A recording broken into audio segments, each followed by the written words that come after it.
ஐயா ஐயா சாப்பிட்டீங்களா? இல்லப்பா. மாஸ்டர், ஐயாவுக்கு 2 வடை 1 டீ கொடுங்க.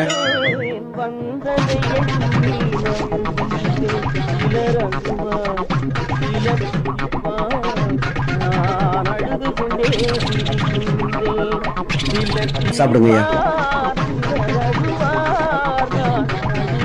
நன்றிப்பா. சரி, நீங்க படுத்துங்க. எவ்வளவுப்பா? 40 ரூபா. 5 ரூபாய்க்கு சில்லறை இல்லைங்களே. என்னட்டையும் இல்லையங்க. இருங்க வரேன். ஐயா ஐயா எந்திரிங்க. ஒரு 5 ரூபாய் சில்லறை கொடுங்க.